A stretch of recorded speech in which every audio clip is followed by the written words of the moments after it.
Hi, everyone. Thank you for joining us again on this 31st Unity 4J Vigil for Julian Assange and Chelsea Manning now. My name is Elizabeth Voss. I'm joined by my co-host, Joe Lauria, and some wonderful guests today with us. Well, thank you, Elizabeth. Of course, there's one headline, and that is the indictment under the Espionage Act of Julian Assange, not a completely unexpected occurrence. We knew that they would not be satisfied, the U.S. government, with 5 years in prison, which was the maximum sentence that the initial placeholder indictment held. That was for government intrusion. So they had nowhere else to go, in my view, but to use the Espionage Act. And that's a monumental step that the U.S. government has made that crosses a red line by criminalizing journalism. No U.S. administration has ever indicted a journalist and a publisher on these sections of the Espionage Act, which essentially mean that he's being charged with possessing and disseminating classified information. Never happened before. And we're seeing what John Kiriakou earlier today in a conversation we had on his radio show called a sea change. We've got media all over the place now supporting Assange, alarmed by the implications for the future of American journalism. Even Rachel Maddow has come out in favor of Julian Assange. This is quite extraordinary. So let's introduce the first speaker. It's Margaret Kimberley. We're going to then be followed by John Kiriakou and George Samueli. We're hoping that Dan Ellsberg joins us later. Margaret, what is your reaction and your views about what's happened?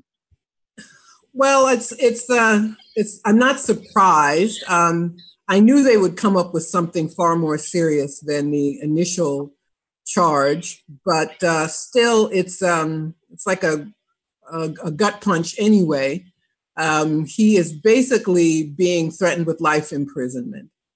And we also had the double whammy of the reopening of this rape investigation, which opens and closes and opens and closes. And of course, at the opportune moment when this charge will bring him renewed attention, then coincidentally, this rape investigation reappears. And the goal of that is quite obvious. It deprives him of support.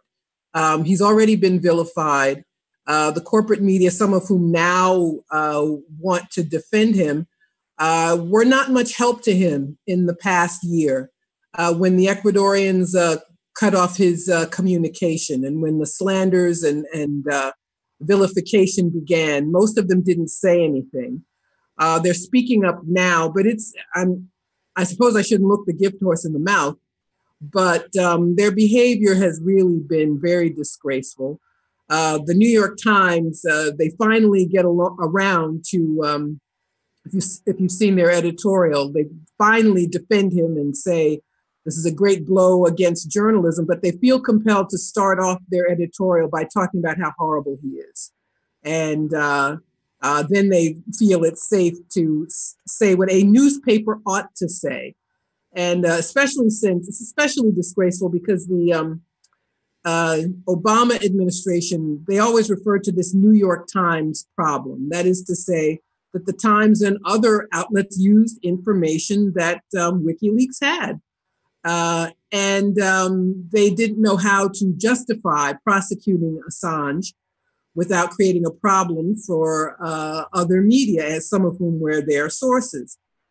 So, so their editorial was really pitiful. They shouldn't have bothered, in my opinion, if you feel compelled to start out that way. Well, we think he's terrible, but we're going to speak out anyway.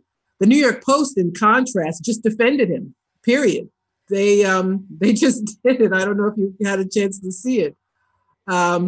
So that's where we are now, and it's all very disturbing.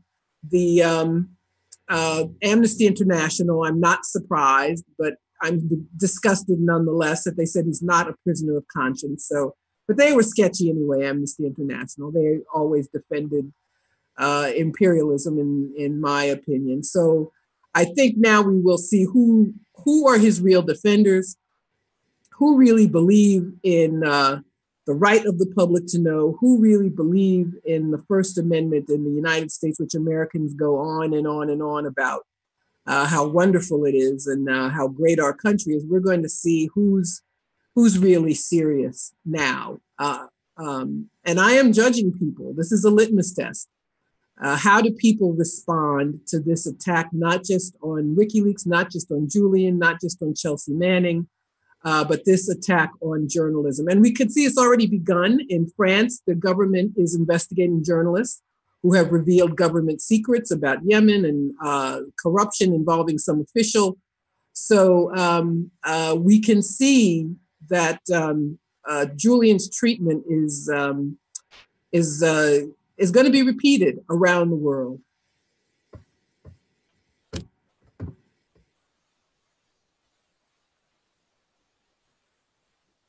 Absolutely. No, it's horrendous what's happening. Joe, I believe you're muted.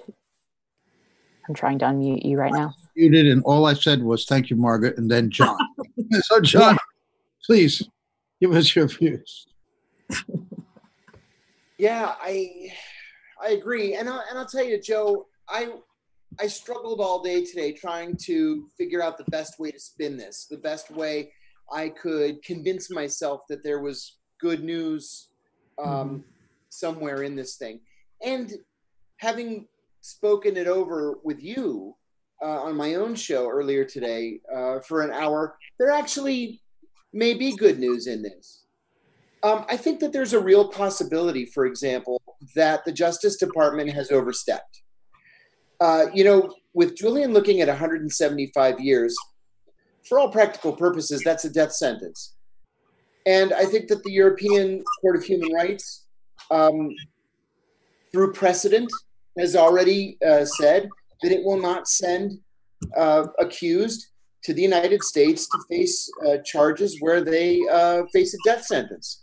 Now, he's not facing execution, and that might be something that has to be argued, but there's a second part to this, and that is that the European Court of Human Rights has denied extradition to the United States to those people who might face solitary confinement. The United Nations, as we all know, has deemed solitary, as it's practiced in the United States, to be a form of torture. And the Court of Human Rights will not send people to the United States to be tortured. And so I think the Justice Department really overstepped. I think that they wanted to charge Julian with as much as they could so that they wouldn't get caught up in that proviso in the extradition agreement that they can't add charges once he's been extradited. So they threw everything at him. In fact, they shouldn't have thrown everything at him.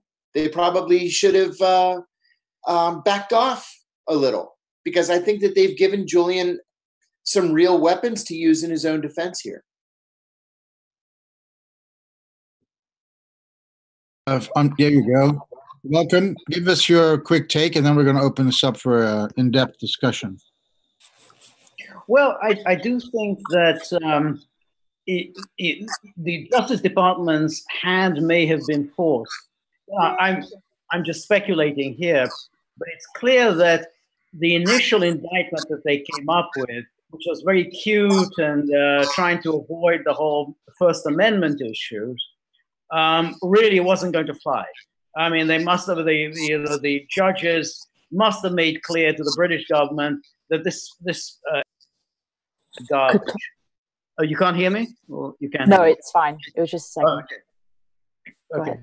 Do I start again, or? No, carry on, please. Okay. So that's why and hence that was the reason for the opening of the Swedish case as a kind of a backup plan. Okay, the Americans have got nothing. I mean, that's indictment with the first indictment about Assange supposedly helping Chelsea Manning to break this password was just so nonsensical, so feeble, that there was nothing much, there was no way the judges were going to sign off on an extradition warrant on that.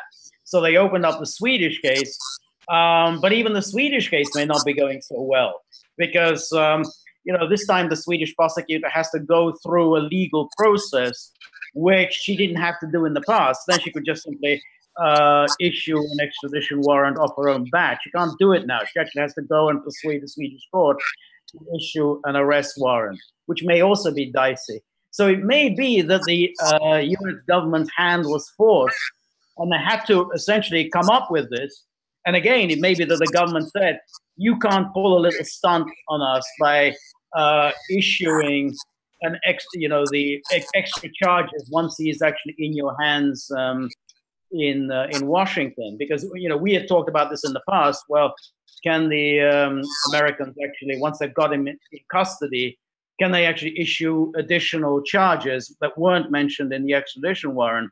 Now, we were thinking, well, maybe they can, the hell with everything else. But it could be that the British said, no, there's no way that you're going to do this.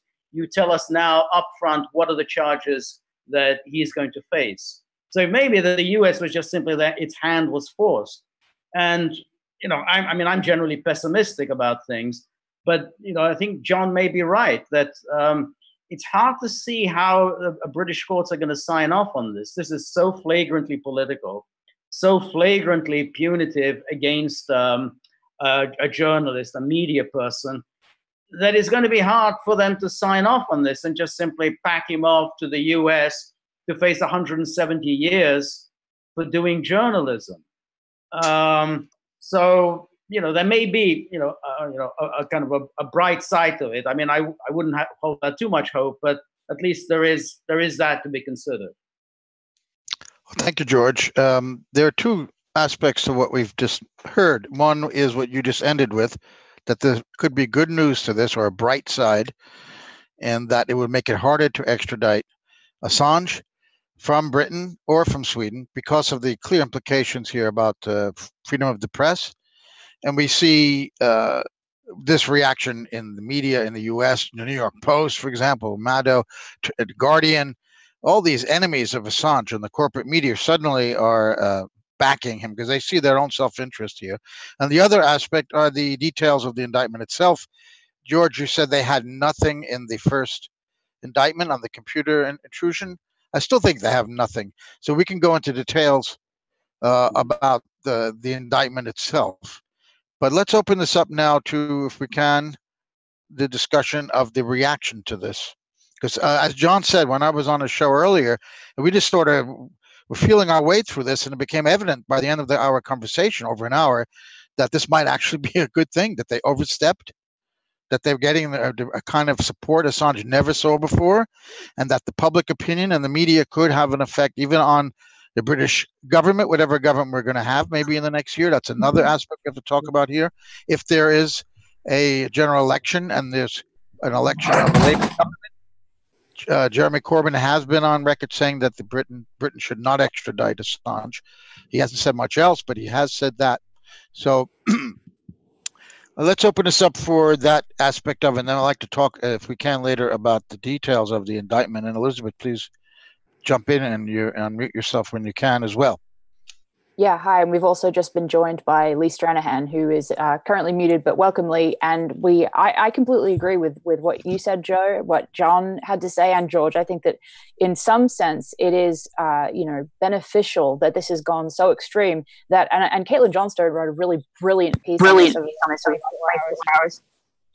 where she basically said that this act by the Trump administration has put every single journalist that maybe a week ago was continuing to, basically mock and hate Assange, it's put it on them on his side. And I think that's unprecedented, just as the actual charges themselves are unprecedented. So I think that is the one hopeful takeaway from this situation, which is generally overall not a good one. Hi, Lee, welcome. What are your thoughts on these events? Well, it's interesting being here in London right now and just trying to forgive me for adjusting myself in the hotel room. I'm in a very small room. But look, it's a horrible situation. And I think one of the things for a lot of people who are on this call in particular and who've been involved in the Unity for J things has been this sense of inevitability. We've been right the whole time. Right? I mean, we've been the ones saying this is what was happening, and the mainstream media ignored that, and the crazy people like the QAnon people have been going, no, he's perfectly safe, and the resistance people have been going, okay, well, screw him, basically. Now you've got the interesting situation of people like Rachel Maddow, Chris Hayes, the New York Times coming out and going, oh, hey, maybe this is a First Amendment problem. And no Republicans, interestingly enough, now I'm not talking about the pundits, because as Susie Dawson pointed out, there's a few of us like me, Cassandra Fairbanks, who've been on these things, who supported Trump in 2016. I stopped supporting him at the point he got taken out of the Ecuadorian embassy. And I was on record, I think, on one of these Unity for J podcasts. And I said that, as has every single Trump supporter, by the way. And what was interesting is the attacks you guys were getting for even having the like of, me and my ilk on here has turned out that we're actually people with principles. And I know that's shocking to some people who don't like to think that about people who are on the other side of the, quote unquote aisle. But I think it just exposes how much this left-right divide is a puppet show. There's nothing else. It's a puppet show, and it's designed to distract. But to me, the big interesting thing was the media reaction. I did not honestly expect that. I really didn't. I'll stop talking. You're absolutely right. We were right all along. I love that line. We got to keep drumming on that one, because now they're all going to, push us aside as if they've been saying this all along, the major media. We're not significant, but we've been here saying that this could happen with the Espionage Act. We were saying he could be arrested, that they would lift asylum, and we were right all along. Please, anybody, feel free to jump in now. Well,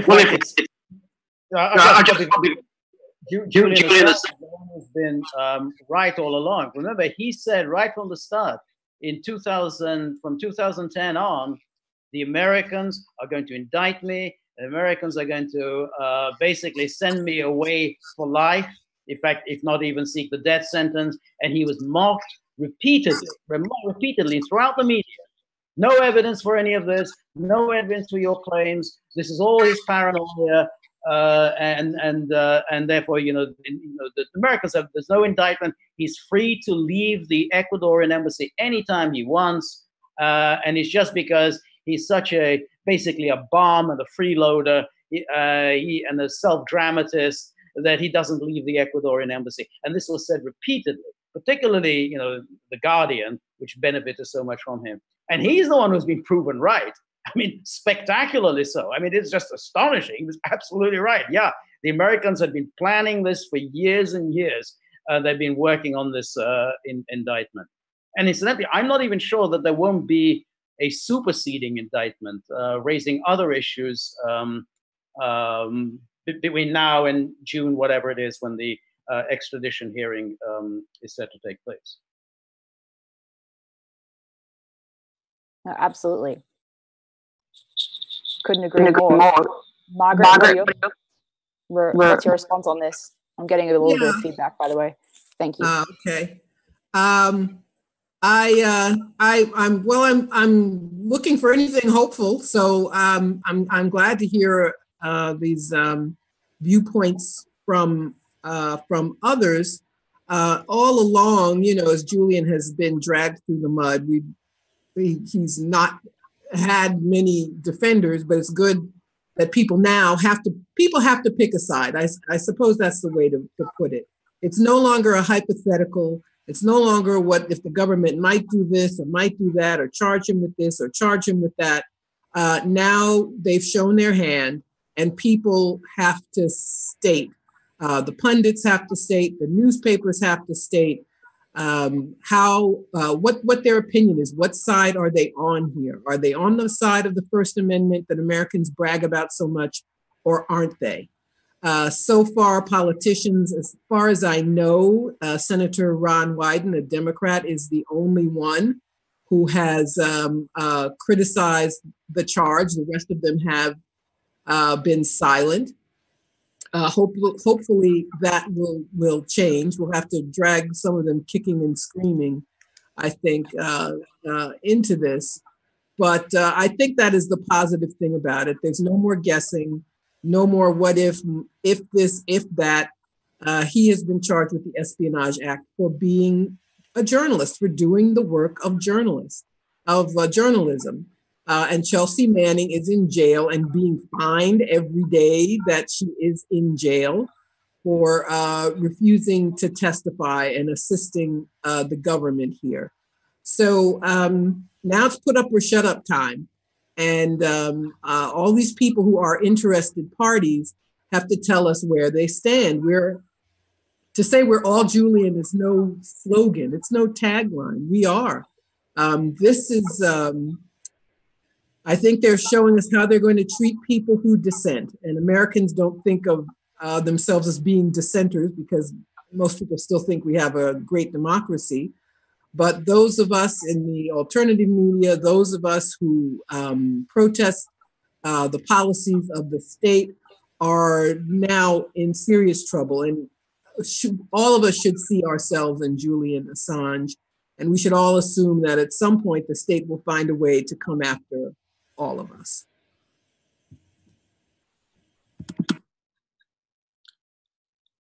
John, let's talk for a second about the details of this indictment.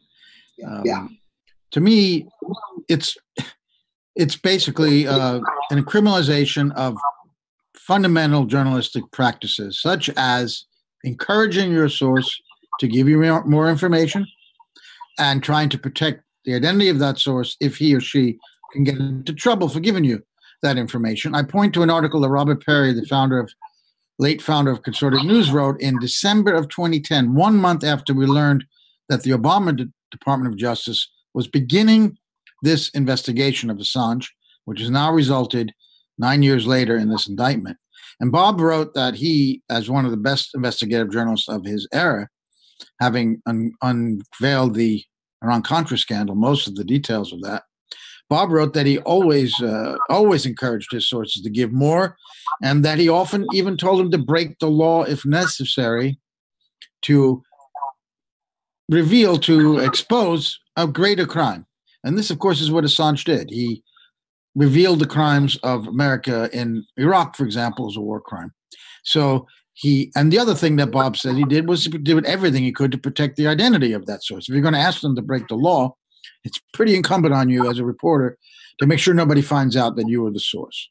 And when you read this indictment, all the different sections of the Espionage Act, it's all about getting information, classified information, possessing it, and then disseminating it.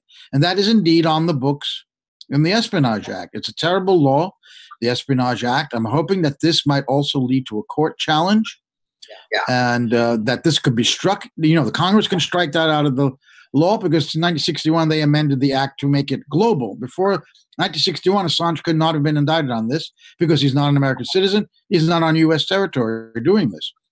But now in 61 they changed it. So the Congress could change it tomorrow and take out these parts that conflict clearly with the spirit, at least, of the First Amendment.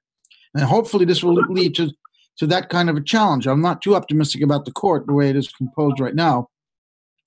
But John, just talk again, if you can, about what the indictment says to you. What are they charging him with? And also what we discussed earlier, you and I and Brian, all this window dressing about the fact that he unveiled these names and they were in danger, although there's no evidence anyone was hurt. There's no law against that, as far as we could tell. That's right. That's actually what more than anything. So he's been charged with 17 counts of espionage. There are 5 different being the operative word, crimes within the Espionage Act.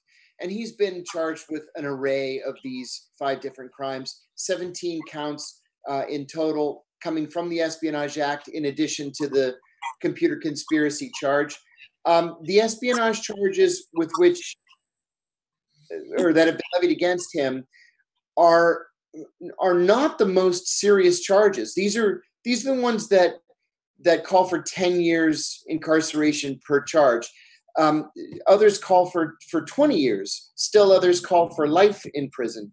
So these aren't the most horrible, most serious charges.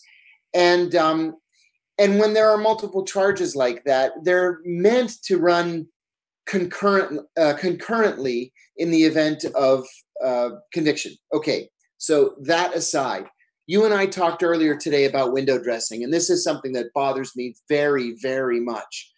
What the government has done in this indictment is they've thrown the kitchen sink at him And they've included a great deal of information that very simply does not constitute a crime.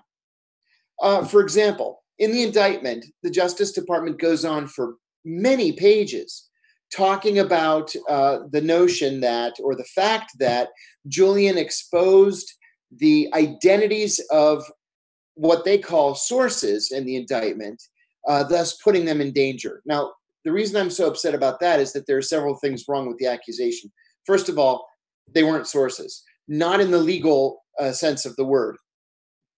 And we know that because Julian was not charged with violating the Intelligence Identities Protection Act. What these were people who US diplomats or military officials had encountered. They offered up something that was interesting.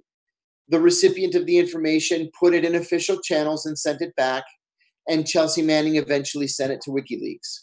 So I mentioned to you earlier today, Joe, that in many cases, or at least in all the cases where the document released was a State Department document, this is a situation where a U.S. diplomat met with someone, a foreign national, and reported it back to the State Department and said, I met with so-and-so, parentheses, please protect.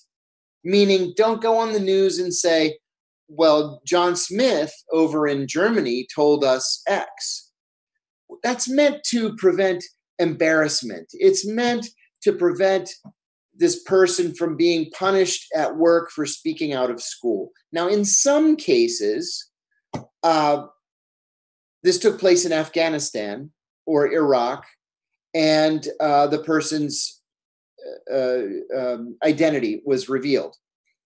That's not optimal, but it's not a crime. Very simply put, it's not a crime. And so, besides the fact, and I'll let you talk about this, Joe, besides the fact that Julian released that information on purpose to give those people a heads up that the Guardian was going to blow their identities, and that way they had a chance to protect themselves. Now, even the Justice Department doesn't say that any of these people had anything happen to them, besides the embarrassment of WikiLeaks acknowledging that they were working with the U.S. government. So what upset me was the Justice Department went on for page after page after page saying that WikiLeaks and Julian had blown the identity of these sources and put these people's lives in danger. First of all, not true. Second of all, not a crime. So the same kind of thing happened to me in my case, where even after I took a plea, I complained to the judge during allocution that, hey, I agreed to take a plea and to allocute, but the Justice Department put all of this, in some cases unnecessary, in other cases untrue detail in the charge. It's just not fair. I'm being accused of things that I don't have the opportunity to defend myself for. And the judge said, and this is the same judge that Julian will have, the judge said that I should just ignore it because it was window dressing, and that's just what the government does. That's what the Justice Department does. They just throw the kitchen sink at you. Well, where's the justice in that? That's not fair. That's what they've done to Julian in this indictment. So read this indictment with more than a grain of salt. A lot of this stuff is either untrue, unproven, unprovable, or irrelevant. Thanks, Sean. Absolutely. Lee, go on. Yeah, can I mention one thing about this indictment also? It's very interesting because there's an underlying theory to this indictment. And this theory has a history, and it goes back to Mike Pompeo, who called WikiLeaks a non-state hostile intelligence service, basically. And that phrase was actually used in a 2017 bill that was passed right before the summer recess, where they called WikiLeaks a non-state hostile intelligence actor. And what you're looking at in this indictment is they're very clear. They tried to, using legalese, They tried to make Julian Assange not be a journalist, but they try to make him a non-state intelligence. Now, no one's explained what the hell a non-state intelligence, hostile intelligence service is. I'm not sure what that is exactly. It's a thing Mike Pompeo made up. But the whole legal theory that this is premised on is that Assange is not a journalist, but it's this thing. And that's why this is why Assange, and a lot of people have been seeing this coming for a long time. It's not that we're like psychic or anything like that. We can read. And we know that when Pompeo says that, and when the Senate passes that, and once again, the only guy who did not on Senate Intel who didn't vote for that was Ron Wyden, who's the same guy today coming out and saying, hey, maybe we need to slow down on this. There's an operative theory that's very dangerous, which is the United States could apparently redefine journalist as hostile non-state intelligence. Is CNN a hostile non-state intelligence service? I know many of my former colleagues at Breitbart would certainly think so, right?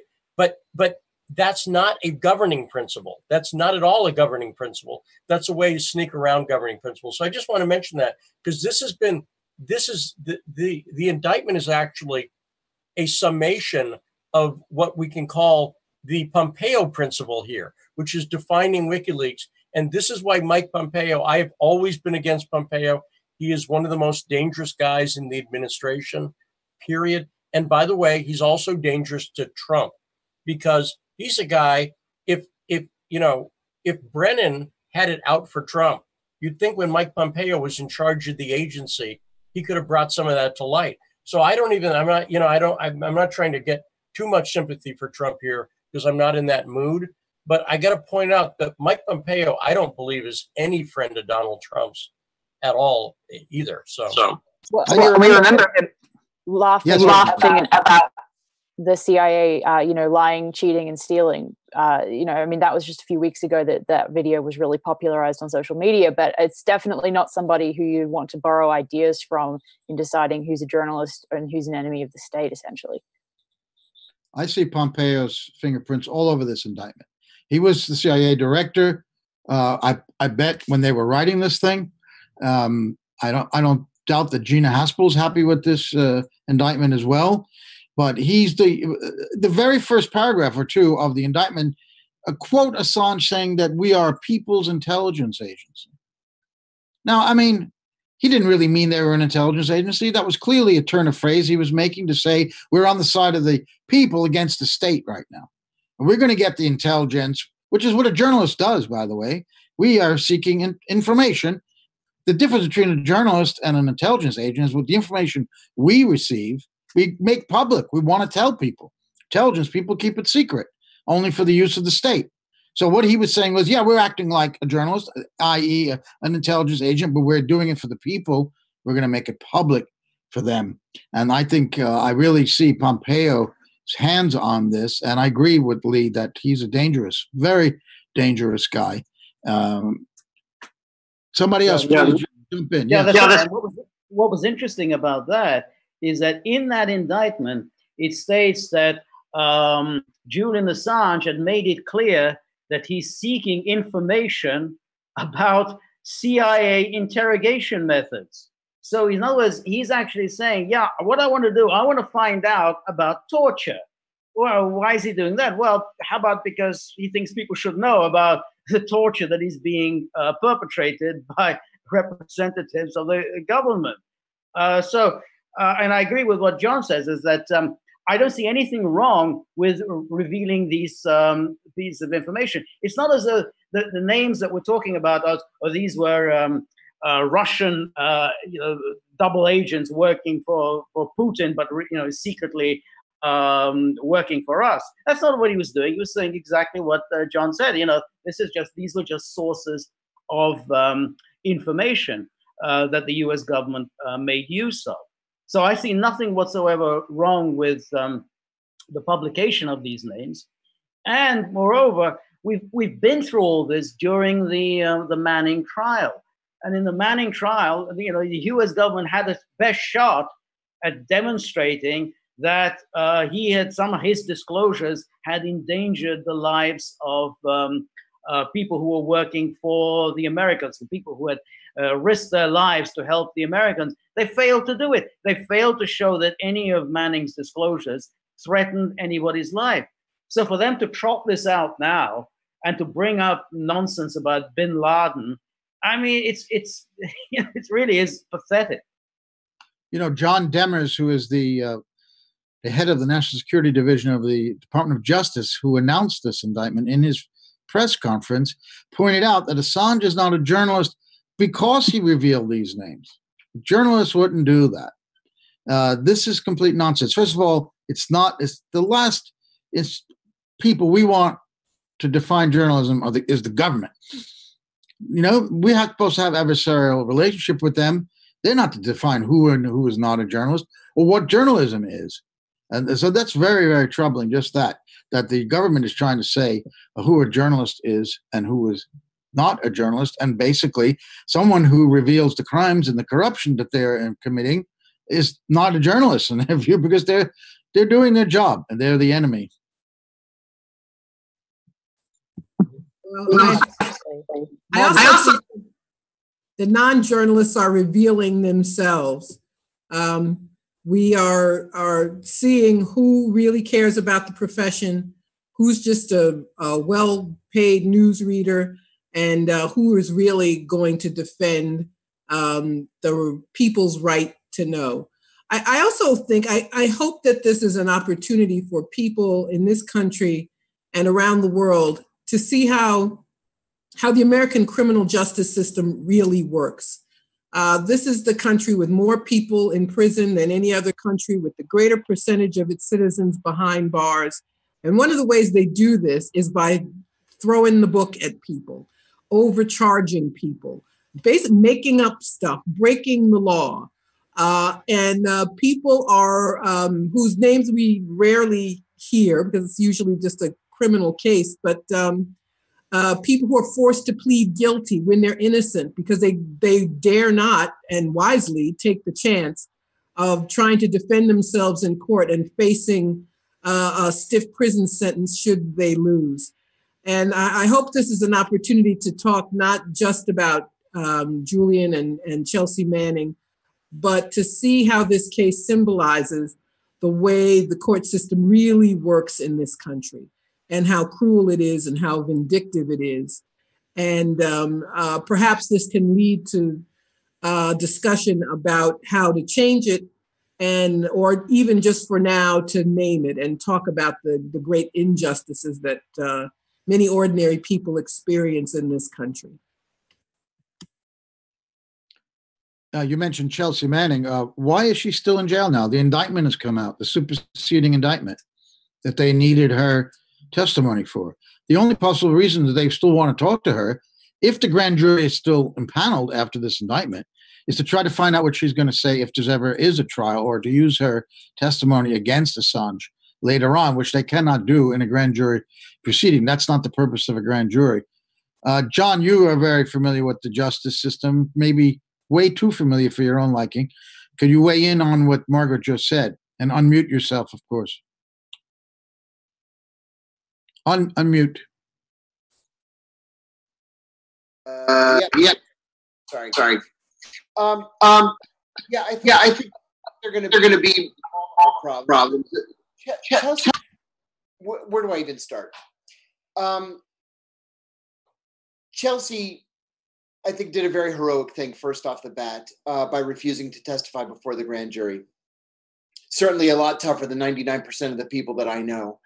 I'm not sure what effect, if any, that'll have on the case against Julian, because presumably everything that the government wanted Chelsea to say, she already said in her own trial back in 2012. And the reason I think that it won't have any effect on the prosecution is that the judge won't let it have any effect on the prosecution. At the risk of repeating myself, I'm going to repeat myself. And I'm going to talk for a minute about the Eastern District of Virginia and Judge Brinkema. This is Leonie Brinkema. Leonie Brinkema is a Ronald Reagan appointee. to the federal bench. She was elevated by Bill Clinton. She has a reputation as being a hanging judge. And I don't say that just because she was my judge. I say that because nobody ever wins in her courtroom, ever. She has this habit, too, of passing down sentence and then looking at you almost mockingly and saying, that sentence is fair and appropriate. When I was sentenced, there were at least 35 people ahead of me to be sentenced. What they do is they say you have to show up 11 o'clock on Thursday for sentencing. Well, they tell everybody to show up at 11 o'clock on Thursday. And so it's you and 35 other people, almost all of whom are there on drug charges. So I was last to be sentenced on purpose because the media was there. And I watched her ruin the lives of 35 families in front of me. Almost all of these people that she sentenced were undocumented immigrants. And so what she did was she sentenced them to hefty sentences for having a little bit of weed at the Iwo Jima Memorial, getting caught in a stolen car crossing a state line. So she was handing out sentences of 5 years, 10 years, 20 years to be followed by deportation. Well, all of these guys were there with their families, and their wives are crying and their kids are crying, and they're clinging on to their dads as the bailiffs are pulling them away and cuffing them and then taking them into the holding cell down in the basement. I watched her ruin every one of those lives. And with every single one of those sentences, she looked at those families as they were screaming, recognizing this was the end of their family. She looked at each one of them and said, that sentence is fair and appropriate. And that's exactly what she said to me when it was all done. That it was fair and appropriate that I was going to prison. Now, I had an odd case. It was something called an 11C1C plea, which meant that it was written in stone and she couldn't change it. So my attorneys had agreed with the prosecution that I would plead guilty in exchange for 2.5 years. The judge wanted 10 years.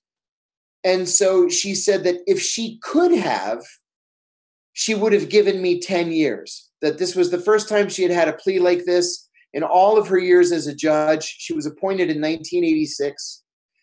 She said, I don't like it. I don't like it one bit, but it is fair and appropriate that you, sir, are going to prison.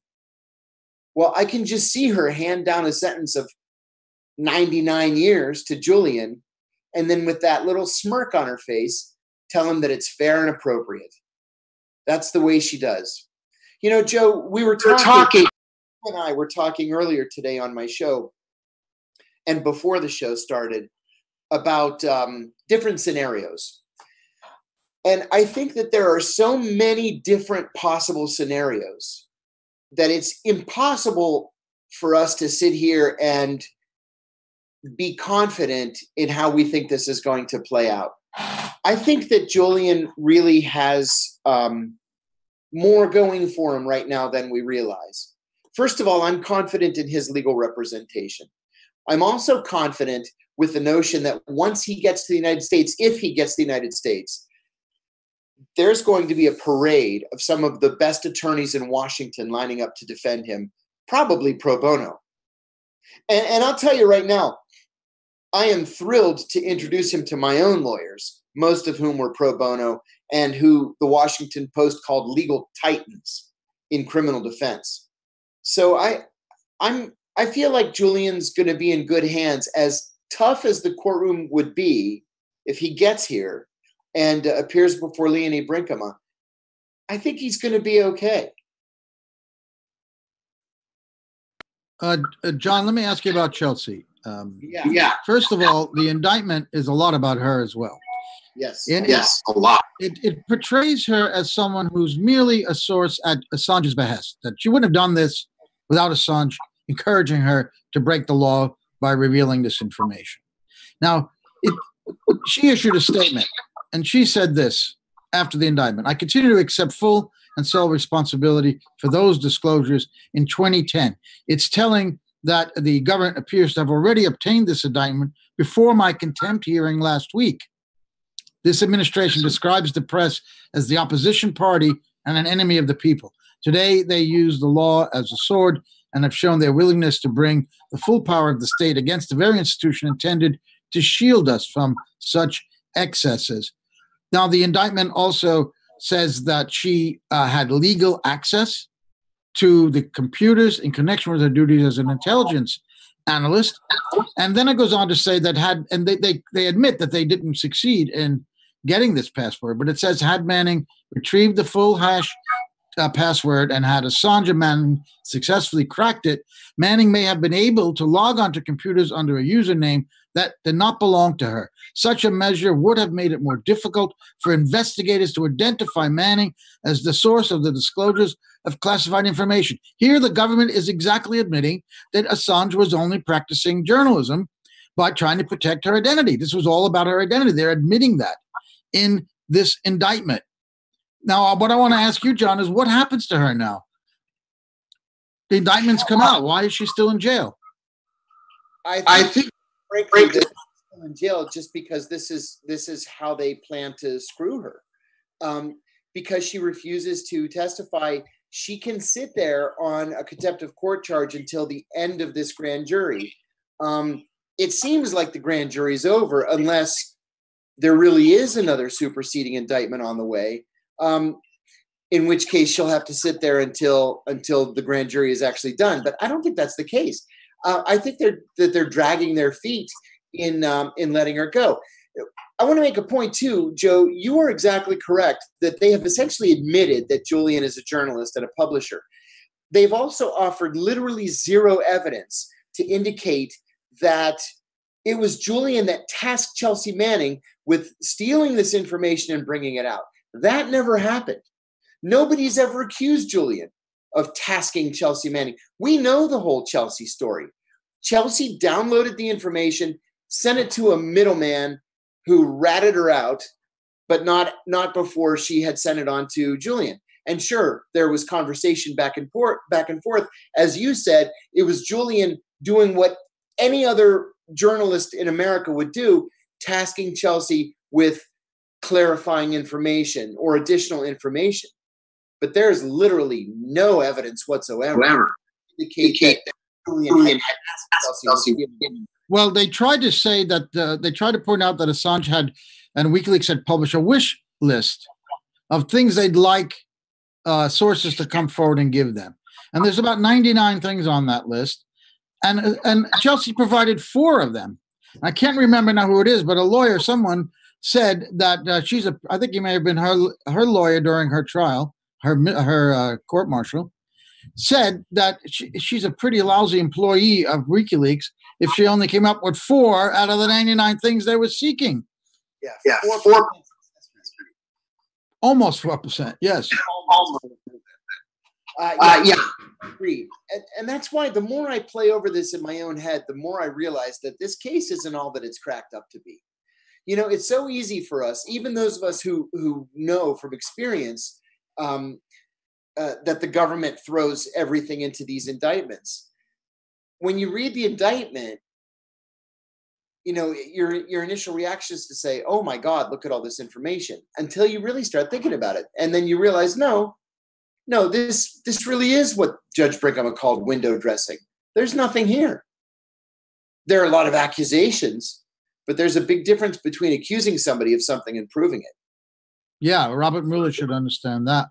And so should the entire corporate media. Keep saying that Russia gave the emails to WikiLeaks. That's never been proven in court and never will be, because those GRU agents will never get inside Brinkman's courtroom, fortunately. Please, everybody, just join in. This is a free-for-all. Go ahead, Joe. I about the what's going on with Chelsea Manning. To me, it seems fairly obvious that just about every constitutional provision is being violated in this treatment. I mean, I don't see how we're not violating habeas corpus by imprisoning her indefinitely. we're not violating the amendment against cruel and unusual punishment, the 8th Amendment. There's the 5th, the 6th, and the 14th Amendments, all of which are being violated. She's essentially being held, detained indefinitely in order to force her to give evidence that she doesn't want to give. I mean, there's an awful lot of constitutional provisions that are being violated here. I mean, I'm just puzzled that, that there haven't been more constitutional lawyers stepping forth and saying, look, we really have to challenge this. Well, speaking about people stepping forth, we also had, just as we've been, on this vigil, both Tulsi Gabbard and Bernie Sanders have both come out against this these ridiculous charges against Assange. Tulsi was much more vocal about it than Bernie Sanders was, but still, that's adding to all of the hundreds of statements yesterday, including, obviously, as we talked about earlier, Matt Ellsberg. What did Bernie Sanders say? Because we've all been waiting for Sanders to say something. What did he say? Do you have his? Yeah, I can bring that up in just a second, but let me just go back to my Twitter feed. I don't have it in front of me this minute, but we also had, while I pull that up, we also had a letter published by independent UK journalist Gordon Dimmock that was sent to him by Assange from Belmarsh prison. And at the end of this vigil, we'll be playing Gordon's video on that. And at some point during this vigil, I'd like to screen share that entire letter. You can see it in his handwriting and everything. So we'll do that too. So Tulsi said, quote, charging Assange under the Espionage Act will have serious chilling effect on our most fundamental rights of freedom of speech and freedom of the press.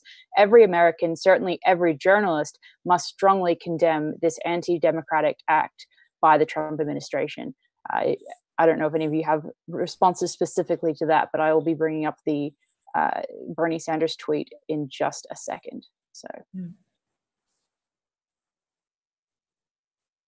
One moment. Okay. I have it. I'm looking at it, if you don't mind me reading it. Yeah. Why don't you go right ahead? I just got it. This is Bernie's tweet.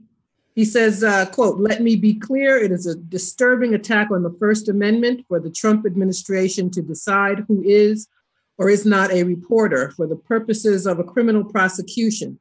Donald Trump must obey the Constitution, which protects the publication of news about our government," unquote. And he said that 38 minutes ago. Very, very good to hear Bernie Sanders state that. I think it is a relatively weak statement, but I don't know. Do any of you have responses to that? Just in time for our vigil, Sanders. He must have known. And Tulsi too, both within the last half hour. Yeah, well, thank you, Tulsi and Bernie. I'd like to know if anybody else made any comments like that, because I want to pull up with the Rachel Maddow. That's going to take me a few seconds. What she said, because Caitlin Johnstone, who might join us later, said in her column today, that Maddow has come around to suddenly understanding the whole story. Yeah, Caitlin does a really great job quoting her. So if you just pull up Caitlin's piece, she quotes the significant portions. She should have defended Assange all along. And basically, liberals like Maddow have to now decide, who do they hate more, Assange or Trump? And I think it's Trump in the end of the day, because they think Assange gave us Trump, which is nonsense. They just completely cut out Hillary Clinton's part in that whole election. And so now it's obvious that Trump's always been their target. And now it's a legitimate target because he is ultimately responsible for this indictment, despite what I said about Pompeo being all over it and the Justice Department. That would have been under Sessions, too. That probably he may have had a hand in this at one point, because this thing has been going on for a while. But look, before somebody jump in, because I'm going to look for Rachel's. Well, I didn't watch the Maddow show. I don't watch Maddow, but I did read a tweet by Aaron Maté, who appeared to suggest that what Maddow is really saying, that this is all part of a conspiracy by Trump to avoid extradition of Julian Assange. In other words, he deliberately overcharged, came up with this ludicrous indictment in order to force the hand of the British courts and to refuse to extradite Julian Assange. So in other words, it's to, according to his interpretation, anyway, I don't know, his interpretation that she's suggesting that this is all part of a Trump conspiracy precisely in order to avoid bringing Assange over here and putting him on trial over here, because lest he exposed the whole Trump-Russia Assange collusion story. But as I say, I don't know, because I never watched the Madhouse, so I don't know whether that's true or not. I'd like to respond to that very quickly by just saying it's interesting that the conspiracy theories of Rachel Maddow seem to go so far in one direction, they come around to almost joining the QAnon conspiracy theories, because I've heard over the last 24 hours that apparently the Q narrative is now that Assange is somehow in protective custody. So it's almost echoing what Rachel Maddow may have been theorizing. So that's concerning and interesting. But here's what Maddow had to say. And these new charges are not about stealing classified information or outsmarting computer systems in order to illegally obtain classified information. It's not about that.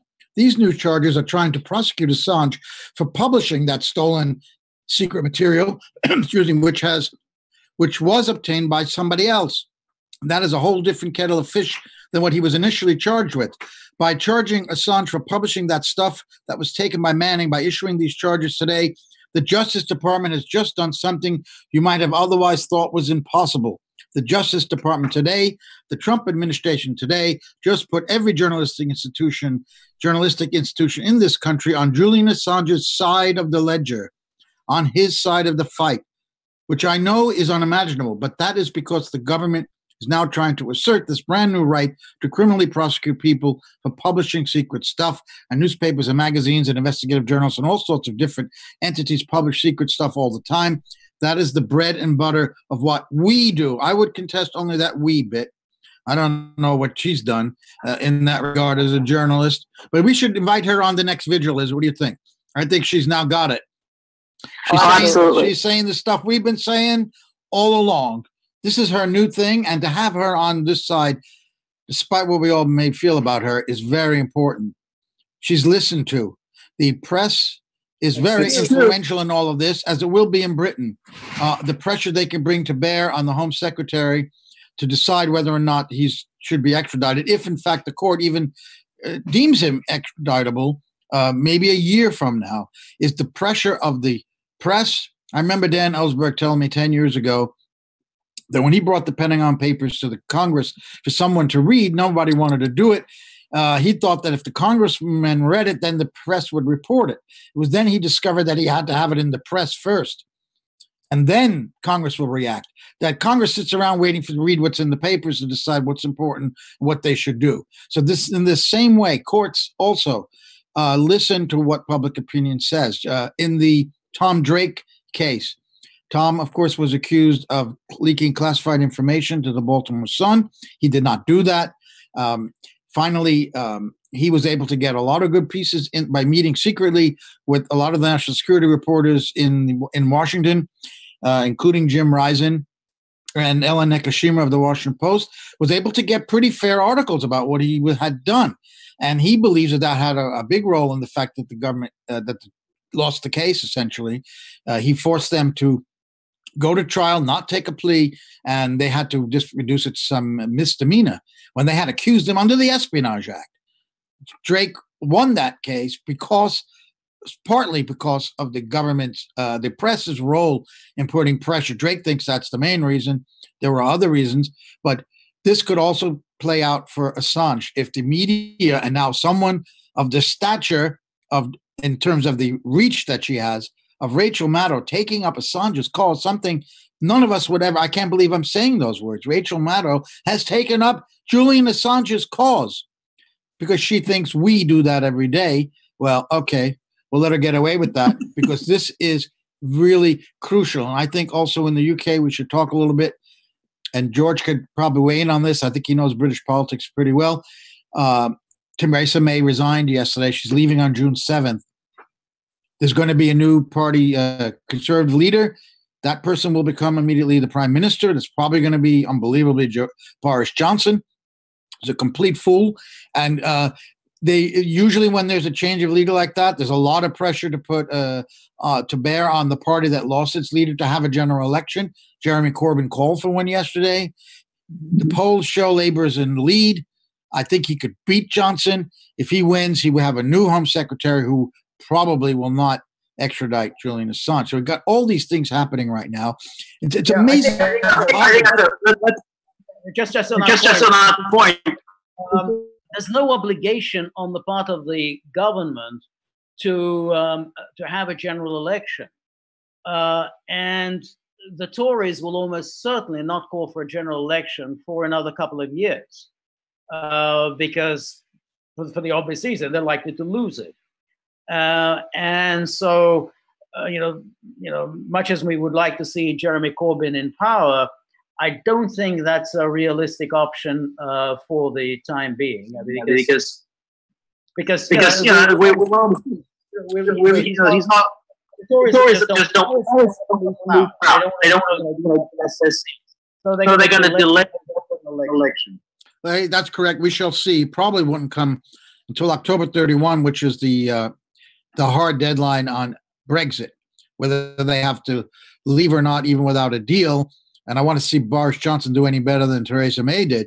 But you're right. They don't have to call one. They're going to resist it. But it's often the case that there is a general election even sooner because of public pressure to have one. But let's hope that happens. But it's still part of the positives that we are taking out of this these developments, that this indictment is flimsy, that this indictment is now causing people, even like Rachel Maddow, to come out in defense of Assange, and that could have an enormous role on what the future is. If he's brought here into the court, I think they're going to get him. We have to hope that he's not extradited. And even without a new government in Britain, the British judges and the Home Secretary, will they want to be seen as turning over a man to a country for a purely political prosecution, a clear violation of any standard of press freedom? Do they want to be seen that? How will the British press see them if they do that? Do they want, if this government extradites him, that would hurt them perhaps when there isn't a general election. They're always thinking, of course, of their re-election. So I think we have a lot of reason to be positive right now, George. I think I'm just wondering now how the Swedish scenario will play out, because the Swedish scenario kind of gets everyone in Britain off the hook, gets the government off the hook, it gets the judicial legal system off the hook. Well, actually, and everyone can understand that what we really care about is women and women's rights and sexual violence, and we're on the side of apple pie and puppies and kitten and so on. So I wonder whether the Swedish scenario may not be maybe the way that the British will now want to go. Yeah, no, actually, it's interesting because I do think that the British would like to have us think that way about their responsibility for his extradition to the US. But as you and I talked about last week, it is actually UK Home Secretary Sajid Javid who is responsible for not only direct extradition to the United States, but also onward extradition from Sweden. Even if he is extradited to Sweden, it is Sajid who has the ultimate responsibility. So it is still the UK who will have its hands dirty if he is extradited to the US. And I hope that a lot of our viewers will reach out to him either through letters, Twitter, social media, whatever, and make him aware that we are watching his decision on this issue, for sure. Elizabeth, do you know anything about how the Swedish court system will actually work out? I mean, will the Swedish courts just rubber stamp the prosecutor? Do you have any sense of how they're going to go?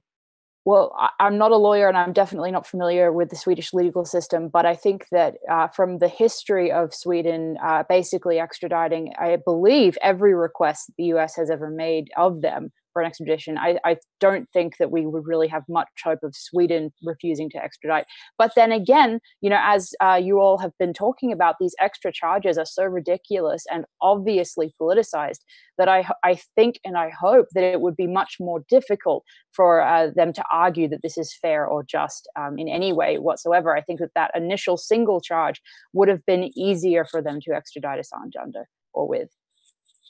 And don't forget, the Espionage Act does carry the death penalty, but only in the case of a leak happening during wartime. But of course, many of the most important leaks of publications of WikiLeaks were about the Iraq and Afghan war. So it's not, you can't totally dismiss that. And that's important because Sweden would not be able to extradite someone to the U.S. If, in fact, there was a death penalty. Now, the prosecutors can say we're not seeking the death penalty, but it's up to the judge to decide that. And we've just heard a whole bit about that judge from John Kiriakou and how she likes to hand out the harshest sentences. So that's that probably won't happen, but that could play into the extradition issue, whether it happens or not. I'm not that hopeful about the British standing up. You know, all of these countries, when it comes down to it, they seem to do what the U.S. wants them to do. You know, I always want to be optimistic about Julian's case, but whatever they may think about the U.S. or Trump in private, they end up going along with because they're a puppet state. Let's just be honest about that when it comes to international affairs. But I just want to talk about Rachel Maddow. She's such a loathsome person, but she carries weight. And even though I was just reading her the transcript from her show last night, and even in her condemnation of these charges, it was with all sorts of backhanded remarks. He's spectacularly unsympathetic, and I know you don't like Julian Assange. I don't like him either. That sort of thing. I guess we have to take what we can get because there is a segment of the population, these overeducated liberals, who repeat her every word like followers to a cult leader. So it does count for something in his benefit that.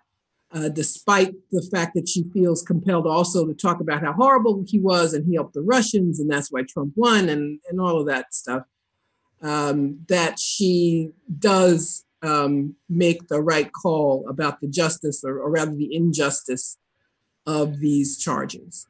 You know, the New York Times editorial, which almost completely supports Assange because of their own self-interest, also says he's not a hero.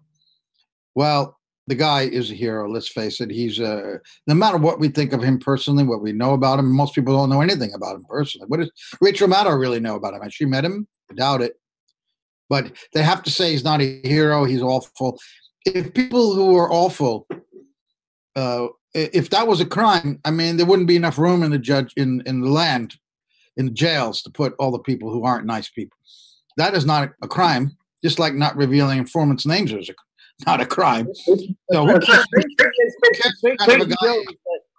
just on a personal level, I have never heard anyone spell out anything that he has done bad personally. I haven't heard him that he's stolen money from anyone. I have not heard that he's plagiarized anyone. I haven't heard that he somehow slept with his best friend's wife or any of these other things. I mean, the worst thing that people have ever said about him is that he had a couple of affairs, kind of casual sexual affairs when he was in Sweden. Well, I mean, if you're going to, that's the worst thing that you can say about him, and that justifies all these awful personal attacks on him. But I haven't heard, if he's a bit irascible in his personal dealings, well, who wouldn't be, given all that he's gone through? So I haven't even remotely anyone says that he's a bad person. Well, that's true, but the point is, it's irrelevant. It's irrelevant what kind of person he is. Of course it is. He's done the best journalistic work in the last decade. He's made a lot of people in the corporate media jealous of him because of that, and he's being charged with encouraging his source to give more information and trying to hide her identity. That's what the indictment says. That's what any journalist does. That's why it's even obvious to Rachel Maddow. And I don't think we can emphasize enough how important it is that there's this tide turning, this sea change, as John called it earlier. It is enormously important because there's a press and a public opinion in Sweden too, by the way. Will the press there, how would they stand for the idea of him being sent to the United States to stand trial for journalistic practices and facing life imprisonment? I don't think they're going to like that either. So this is the keys, and this is what we've been talking about on Unity for J all along. This whole purpose of these vigils, from what I understand, Elizabeth can tell more because she was there from the beginning, was to get public support behind Assange.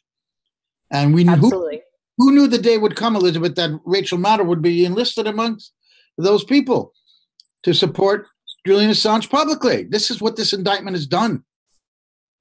Yeah, well, absolutely. I think it's shocking. Go ahead, Margaret. Yeah, only Mike Pompeo could manage that.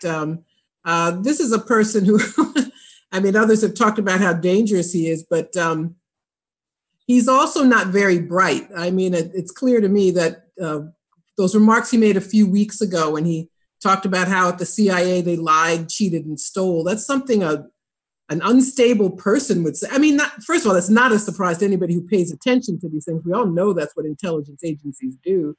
But that he's so full of himself that at that moment he would blurt that out in a public event. This is a person who is dangerous for other reasons, and we were seeing it all over the world. This attempt to overthrow the Venezuelan government, which isn't going to happen, or regime change.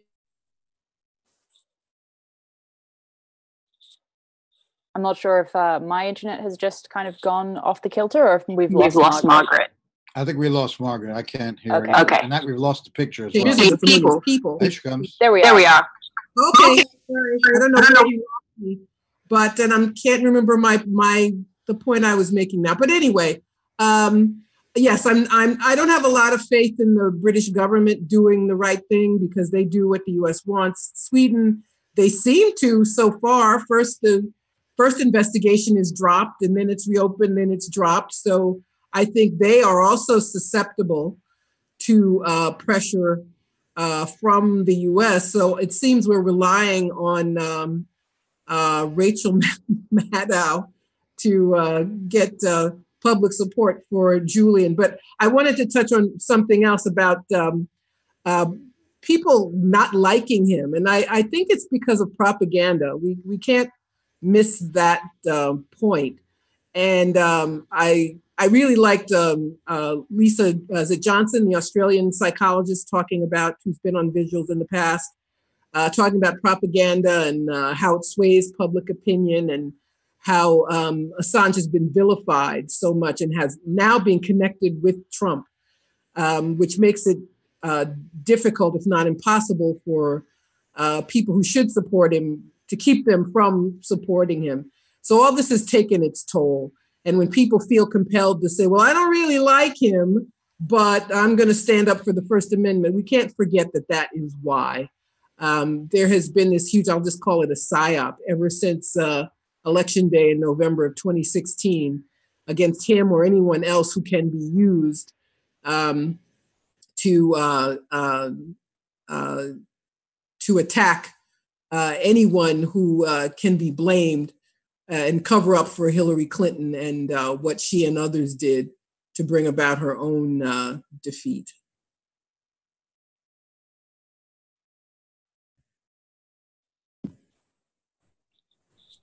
I was going to ask Joe, what do you think, how do you think it's going to play out on the American political scene? Because today I looked again at that letter sent by those 8 Democratic senators last year. You remember they sent this letter to the Ecuador government demanding that Ecuador do something about Julian Assange, that they got to kick him out of the embassy. I mean, this was the Democrats. This was Dianne Feinstein, that guy in New Jersey, Menendez, all the usual things. So we've had this statement now from Ron Wyden. We had a statement from Bernie Sanders. How do you think the Republicans and the Democrats are going to come out on this? Or are they just going to, just run away from it and just wouldn't touch it with a barge pole? What do you think, Joe? I think they're not going to touch it with a barge pole. I would be very surprised if this became an issue in the presidential elections, for example, in the primaries. I think they'll only talk about it when they're asked, and I don't know how many journalists will ask them, but they might. Now that they're getting it, that Assange is a journalist. That's what Maddow was admitting right now. I don't know if she ever said before. I don't watch her either, George. So I don't know if she's ever previously said he's not a journalist. I wouldn't be surprised if she had, but she's admitting now that he is. And that she likes to include herself by saying, we do this. Well, he does that. He's done that better than anyone, really. And the fact that they now see him as a journalist, maybe we'll hope that journalists will ask the candidates about this issue. It could be some way to batter Trump, because this is the Trump administration that did this. As we've said repeatedly on this vigil, no administration has ever gone this far to prosecute a journalist under those sections of the Espionage Act for possession and dissemination of classified information. The Obama administration, to its credit, stopped short of it because they knew what the repercussions would be. And here's Trump, but I think Pompeo behind this, certainly doing it. They've actually crossed that red line. And it's been such a bombshell that we've gotten people who normally hate Assange to come out in his support. So if journalists see themselves as the target here, as they should, and they're beginning to do, they might make it an issue by asking the candidates about this. I can't be more encouraged, really, by this turn of events, by the across-the-board headlines decrying this indictment and understanding what the consequences are, and therefore all admitting that Assange is, in fact, a journalist, even if they don't want to say he's a hero. He has done journalistic work, and I hope that it becomes an issue politically, but I don't think candidates are going to be on there. I doubt that they would introduce this idea about Assange on their own without being asked. So let's hope that they're asked.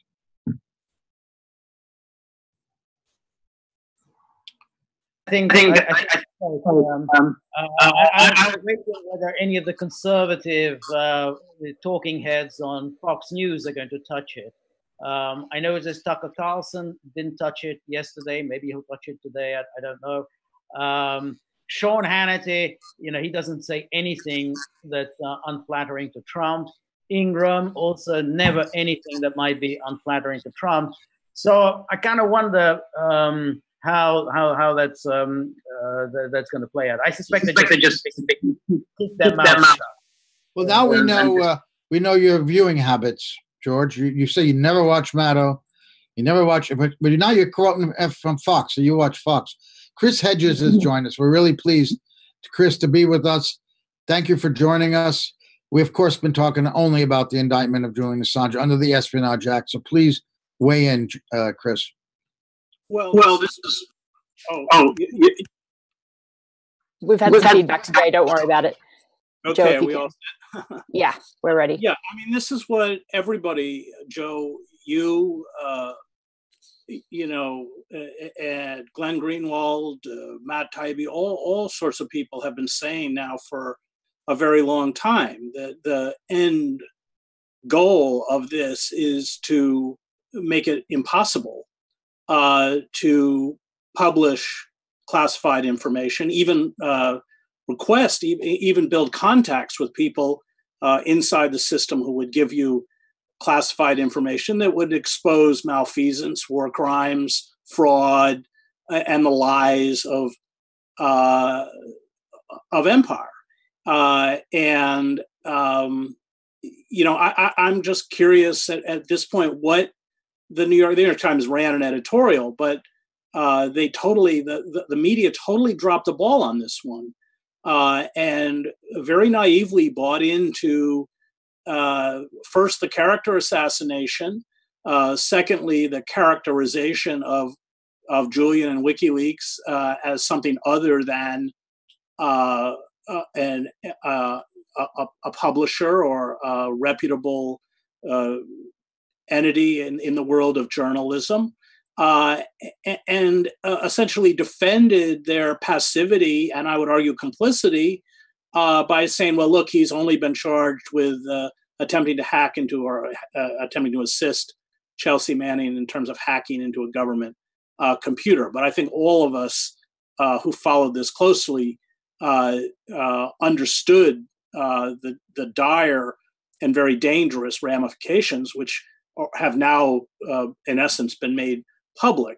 This is what it is not, of course, the application of the rule of law. It's the evisceration of the rule of law. Julian Assange is not an American citizen. WikiLeaks is not a U.S.-based publication. And the message is now anyone, anywhere, of any nationality who dares to expose or shine a light into the inner workings of imperial power and the American empire will face extraordinary rendition and life in a supermax prison in Florence, Colorado. Chris, we're seeing an enormous change in the opinion of the media towards Assange, and we've been talking a lot about Rachel Maddow.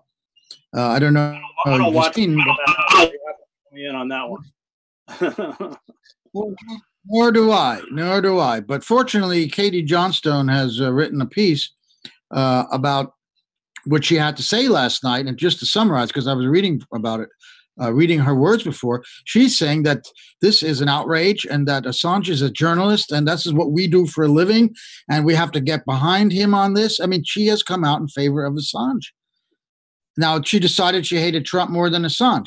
Of course, she had to throw in there that he's an odious person and all that, and that's totally irrelevant.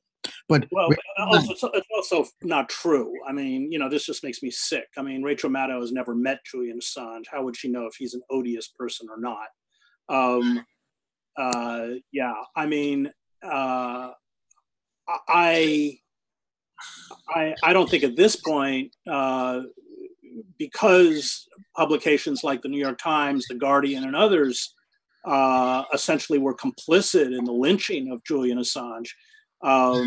It's late. It's good that they finally woken up, but they should have woken up a long time ago when those of us in the wilderness were Cassandra-like crying out that this is really the death of investigative journalism, and that's what it is. So I'm glad to see that they recognize the severity of the moment, but they were in essence the prime institutions that were used to demonize and carry out the kind of character assassination that was relentlessly pursued to discredit and isolate Julian Assange and his supporters. Well, they're jumping on our bandwagon now, and they'll probably brush us aside as insignificant once they pick this up. But this is really important because I think I was saying before how Dan Ellsberg told me 10 years ago that when he went to Congress with Depending on Papers, none of the senators wanted to do it because he'd hoped if they'd read it that the press would report on it. Then he realized that he'd have to go to the press first because Congress doesn't do a damn thing till they read something in the newspaper, realize they have to act. So, and also in the Tom Drake case, the good press that he got towards the end helped him beat the government on that charge, false charge of leaking classified information to the Baltimore Sun. So what role do you think the press, if it in fact finally comes around to supporting Assange, A, as a journalist, B, as innocent, and seeing that this indictment only indicts him for journalism? They say clearly that Chelsea Manning had legal access to the information and Assange's crimes are encouraging him to give more information to help hide his identity, her identity. That's what it clearly says. Yeah. So what role can the press play here and in Britain or in Sweden as well in putting pressure on those courts not to extradite him, or if he should come here to help influence the way the government deals with him? Well, I think you're right. I mean, I think, for instance, the New York Times position was important and useful, but as I argued before, it's very late.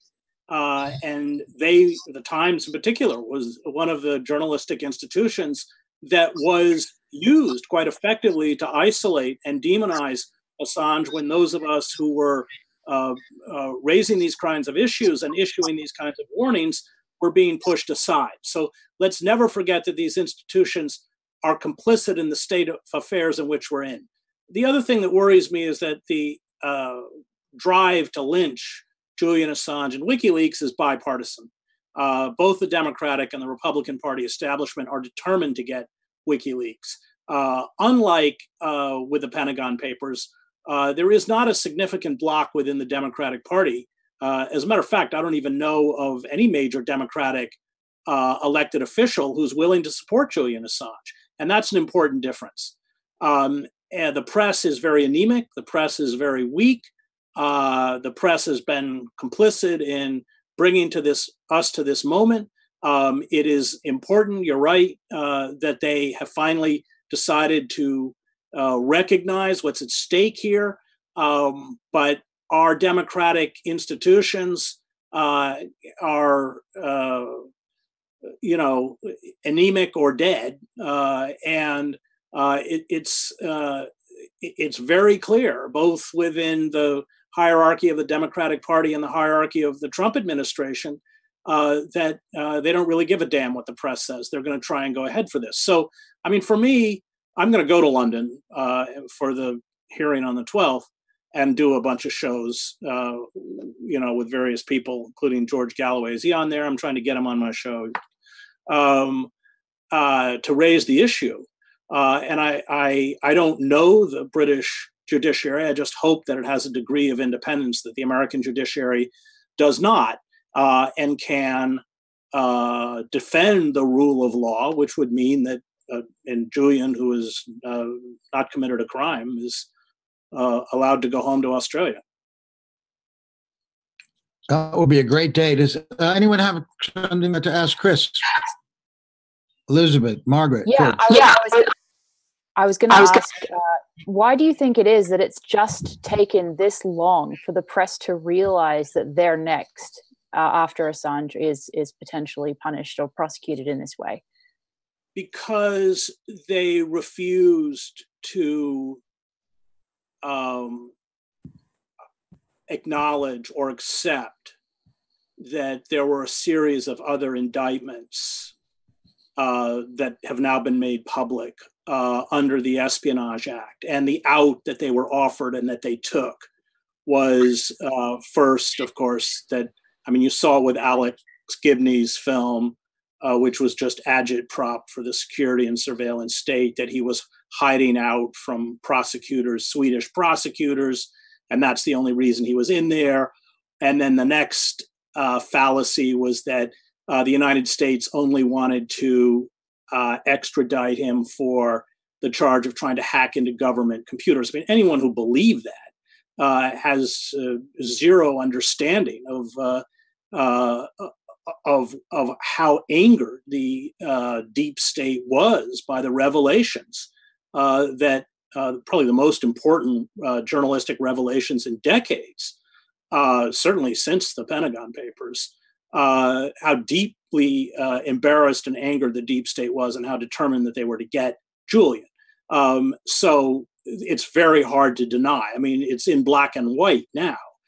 This is not just an assault against WikiLeaks or Julian Assange, but against the entire press. But again, I have to go back to my other point that the press was a willing partner in the efforts to demonize and isolate Julian Assange and his supporters, when, of course, they should have been more astute and I think understood, number one, was what was at stake here, and number two, what the state decided to do. But now they have no deniability; it's completely out there, and they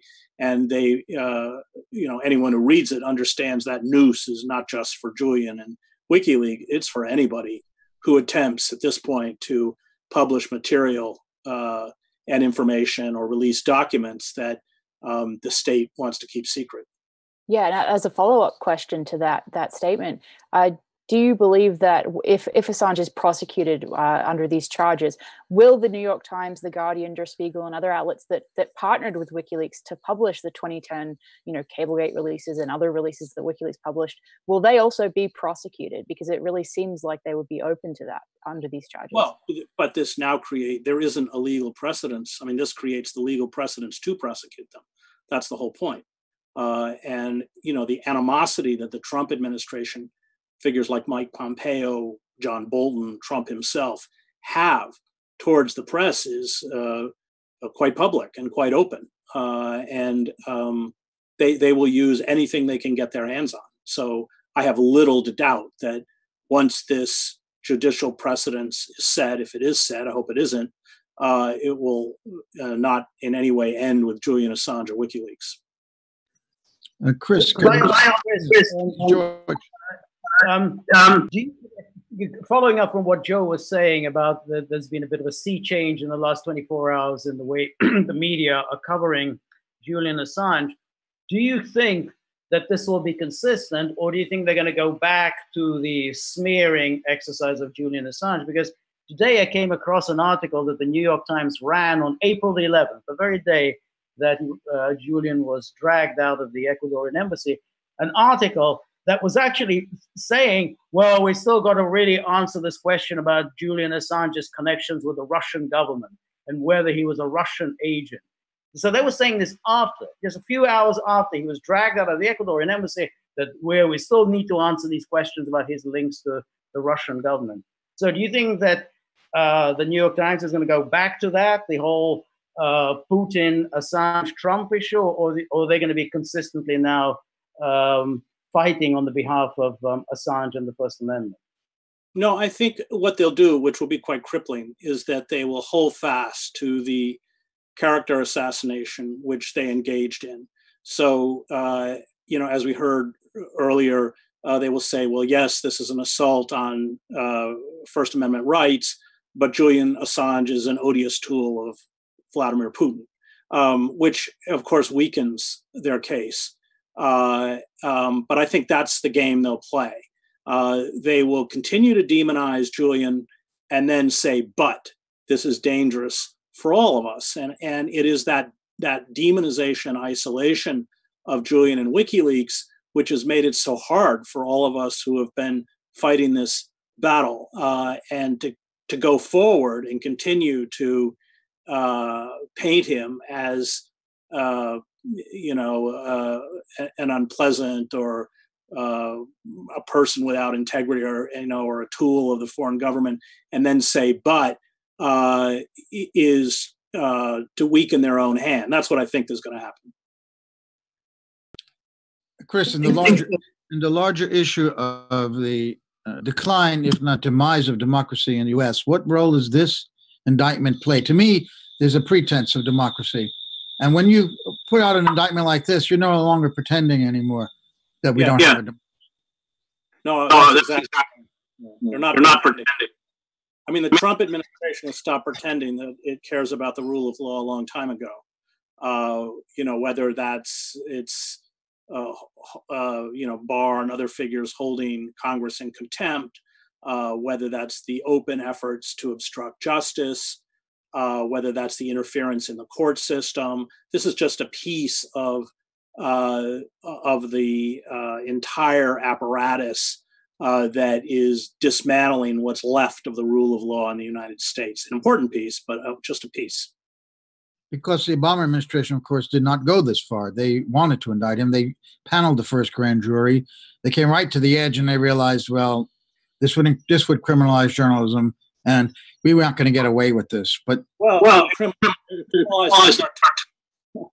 I mean, let's be specific. It would criminalize the New York Times, which was an organ that was, deeply sympathetic to Obama, in the same way that it was to Hillary Clinton. And now we have a situation where the White House sees the New York Times as the enemy. Justifiably, the New York Times is vicious in terms of Trump. And so that's the change. The Obama administration realized that if they went this route, there was nothing to stop them or stop anyone from also prosecuting the New York Times, because the New York Times did the same thing. Now you have an administration that hates the New York Times and would love to see it destroyed. And that's why they're going through with it. But this criminalizes Fox News too, in a way. But it's selective, Joe. They pick and choose who they want to attack. So they won't go after Fox News, even if Fox News were to get up there and start reading from highly classified documents night after night, which they won't do. They will use it against their enemies or their perceived enemies.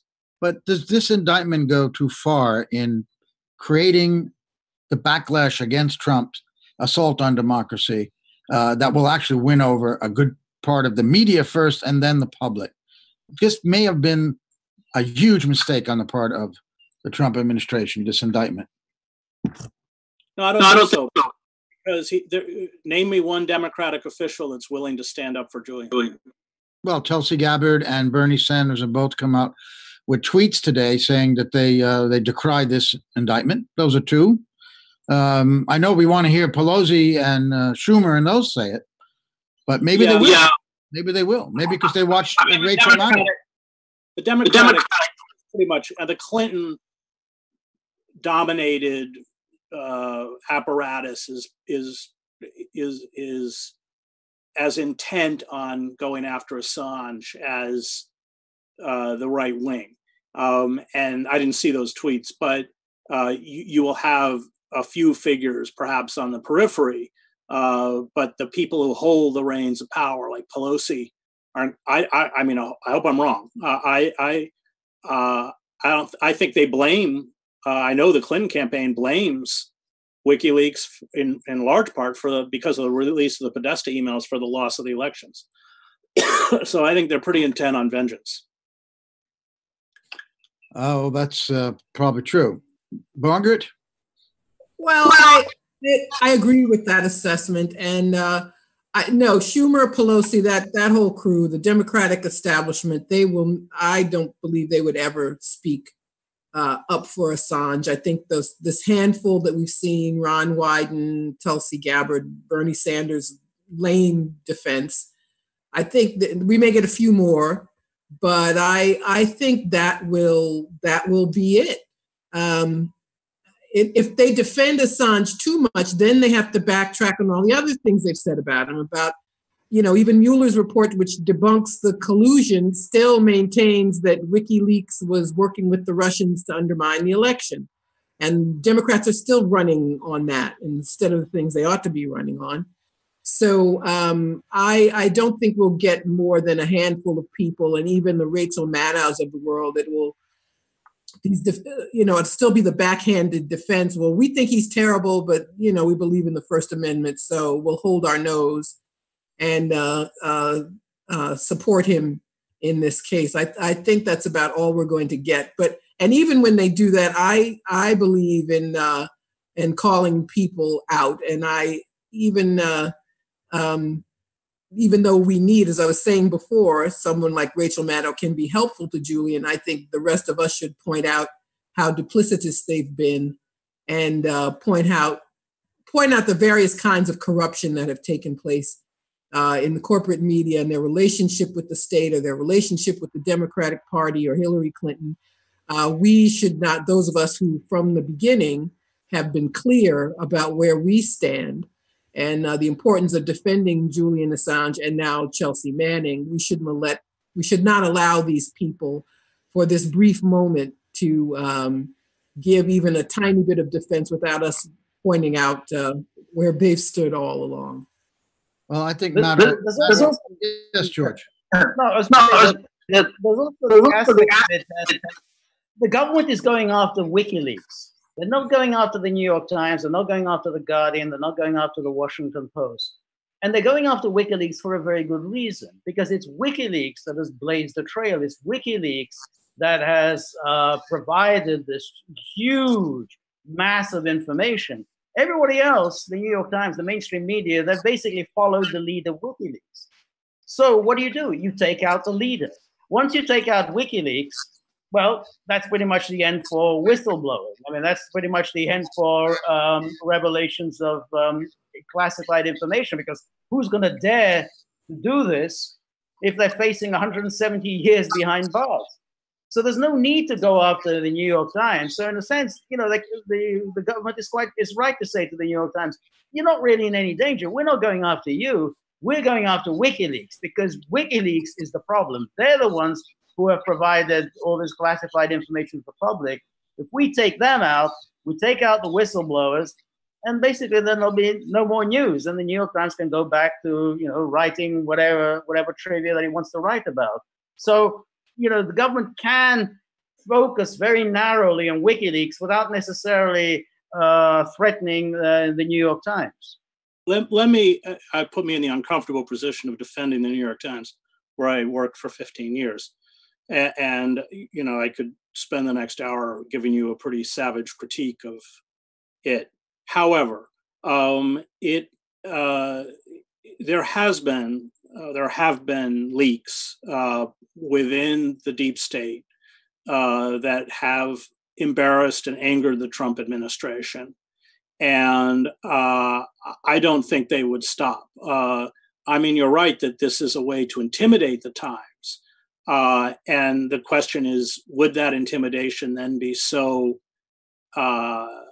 intense that the Times would just stop trying to publish anything? I don't know coming out of the paper, but I know that, I firmly believe that the Trump administration has no intention of stopping with WikiLeaks, that WikiLeaks then gives them a legal precedence or kind of legal sledgehammer to go after media organizations like the Times that deeply angers the Trump White House. You're certainly right that WikiLeaks was the leader, that WikiLeaks provided information to the public on a scale and with a depth that no news organization, including the New York Times, has matched in decades. But the Trump administration has an extremely thin skin. And the Times, let's say all this goes through, and let's hope it doesn't. But if they're successful in sentencing WikiLeaks and Julian, then I have no doubt that they would attempt to then turn on the Times and organizations like that. He hates the Trump administration. They hate the Washington Post. They hate the New York Times. They hate CNN. And this gives them a legal device to cripple, if not destroy them. Therefore, the Washington Post and the New York Times and CNN will be most likely defending Assange, because they're defending themselves by doing that. To ask you about, are you still there? Can I ask you, Chelsea Manning, now, this indictment, is there still, is the grand jury still sitting? Why do they still need her in jail? Well, we know why. They want to pressure her to claim that Julian was complicit in attempting to hack into a government computer. And so far, she has courageously refused to lie on their behalf. But that's why she's going to. I mean, that's been going on since she was in trial for me. But the grand jury has returned this indictment already. What do they need her to say this for again? They're already saying that she did that. We have because the case is weak. The case is really legally, it's really weak. Well, that's true. But are they going to try to get her to testify to use stuff in a possible trial, not for another indictment, which I don't believe they're allowed to do in a grand jury? I think that's what they want. But that's not correct legally, is it? To use a grand jury proceeding. Well, let's go all the way back to the beginning. And it's everything they're doing to Julian's not correct legally, and the guy never committed a crime. I mean, it's Kafka now. We are at that stage, aren't we? It's look, going back what Margaret said, she's left us now, but about, I want to keep harping on Maddow, but I'm a little shocked that she said what she'd said yesterday, saying, quote, these charges are not about stealing classified information or outsmarting computer systems in order to illegally obtain classified information. It's not about that. These charges are trying to prosecute Assange for publishing that stolen secret material, which was obtained by somebody else. That's a whole different kettle of fish. And she eventually says the Justice Department today put every journalistic institution in this country on Julian Assange's side of the ledger, on his side of the fight, which I know is unimaginable, but that is because the government is now trying to assert this brand new right to criminally prosecute people for publishing secret stuff. And newspapers and magazines and investigative journals, all sorts of different entities, publish secret stuff all the time. That's the bread and butter of what we do. I contested her use of the word we in that. But but let's be clear. First of all, the New York Times already came out, in essence, saying that. So it's a pretty mainstream and safe position. Number two, Rachel Maddow just spent the last 2 years shredding her journalistic credibility by propagating these conspiracy theories about Russiagate. This is probably an attempt to regain some kind of journalistic credibility or that she's eviscerated. So and it's not a particularly courageous position if the New York Times wrote it. They wrote, what's that? No, that's true. Yeah. However, I would call her the chief propagandist of the Democratic Party. And you might. So I think the politicians read the papers and listen to Rachel Maddow, because people who vote for them listen to her. So you would hope that she'd have some influence on them in this case. We'll see. I think I think again, as Margaret pointed out, the hierarchy of the Democratic Party really believes that WikiLeaks cost them the election, and they want revenge, and that will take precedence over anything the New York Times or Rachel Maddow says. Now, what effect do you think the indictment might have on the British system, courts, and then ultimately the Home Secretary? I don't know because I don't know the British system, the judiciary that well. That's part of the reason I'm going to London, because I want to find out. Yeah, but my impression is that there is more independence within the British judiciary than there is in the American system. But that's an impression. It could be wrong. Well, would they be affected by this view that this is an indictment against journalism, and that the courts in Britain and the Home Secretary would not want to send a man back to the U.S. for a clearly politically motivated indictment that indicts journalism? They would have. The only thing I would say, no, I don't know exactly. I don't know. But secondly, let's remember that the press laws in Britain are far stricter and confining than they are in the United States. That's true. They really have an Official Secrets Act, but we just have Section E of the Espionage Act, which is pretty damn close. Peter B. Collins is joining us as well. Chris, it'd be great. Okay. Thanks so much for your time. It was excellent to hear from you. Thank you, Chris. Bye-bye. Yeah. Bye. I've got to sign off. I'm going on a video call here. Sorry. Oh, sorry. Okay. See you next time, Peter. Thank you. Okay. Hi, Joe. Hi. I'm sorry. I'm juggling many things at one moment. So you're with us now. I am with you. Well, Peter, you got the floor to tell us what you think about this indictment. Well, number one, my primary point is that Chelsea Manning needs to be released forthwith.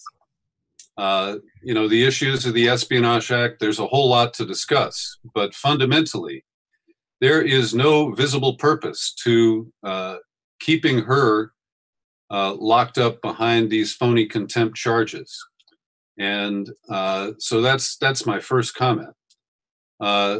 Secondly, it is remarkable to see the corporate media aroused from its slumber. They took the bait that the indictment that was revealed on the single charge back in April was the defining charge.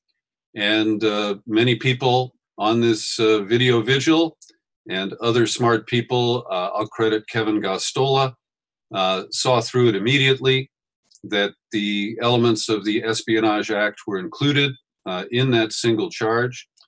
And so it is disturbing but not shocking to see this development. What is remarkable, and here I'll credit Caitlin Johnstone for her offshore prescience. She must stay up all night watching American cable TV shows. But her commentary today regarding Rachel Maddow, I think, is very strong. And it shows that the corporate media is now responding out of self-interest and not based on principle. And they do recognize that these new charges threaten their practice of journalism, even if they don't wish to grant Mr. Assange status as a journalist.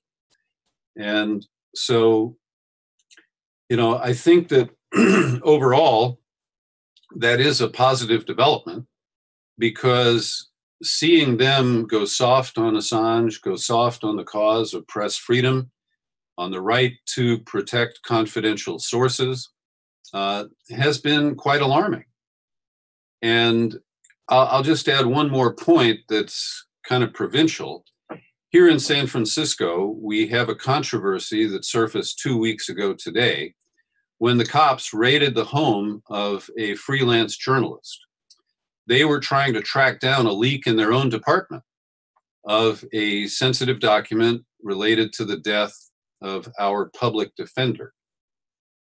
And they now admit that going to his home with battering rams and sledgehammers were bad optics. But mostly I want to single out the San Francisco Chronicle, which is taking a firm stand for the First Amendment and the rights of Brian Carmody, the freelancer who was treated this way by the police. But this is the same newspaper that has editorialized that Julian Assange is not a journalist, that he is a despicable individual who doesn't deserve anything more than their contempt. And I believe that these cases are strikingly similar, and that we really need to see the media find its balls and recognize that it has to fight for the right to publish and the right to preserve confidential sources. And with Trump authorizing his personal attorney general to now investigate the investigations of 2016, I think that there are a lot of people who leaked Russiagate materials to mainstream media outlets are going to get a little nervous because the trend line could ultimately reach them. And I'm thinking of John Brennan and James Clapper. And we could see a prosecution of them and the people they leaked to under these expansive claims that have now been applied to WikiLeaks and the prosecution of Assange. So, as the resident Maddow watcher, fortunate to have you on, because this is an unbelievable development for her to suddenly be changing her tune, in a completely different key here, because she's now supporting Assange and saying he's a journalist. How important do you think is that in terms of public support for Assange, particularly obviously amongst Democrats and amongst Democratic politicians? Chris Hedges was just saying he didn't think it would be all that important, where I'm hoping that it is. I think she's chief propagandist of the Democratic National Committee. So what role does her change here have, and how stunned were you by it, by the way? Well, I was listening, and it was a one-punch because your own work has involved a lot of what we call foreign reporting. And what was striking is after Maddow took her stand, holding her nose, but still strongly supporting Assange in view of the indictments based on the Espionage Act, she just transitioned to a report about what's going on in Britain and the European Union vote this weekend. She spent 4 minutes talking about Austria, had to tie it to Putin, of course, but this is the first international reporting that I've seen on her program in years. And so it's an interesting pivot. She no longer is wall-to-wall Russiagate. Chloe, can you quiet down? Sorry, I got some dogs here. Go ahead. Go ahead, Elizabeth. Well, I was going to interrupt if it took a minute with the dog, just to say that the Washington Post actually just published an article stating that some prosecutors involved with the Assange investigation have come out to say that they were against charging Assange under the Espionage Act. So just some breaking news to kind of update everyone with. So, yeah, thank you. But please continue, though. Well, Maddow's and Katie Johnstone, where are my papers here? She did a great job in a second piece. She wrote one about the indictments, and then she wrote a piece that I saw at Medium.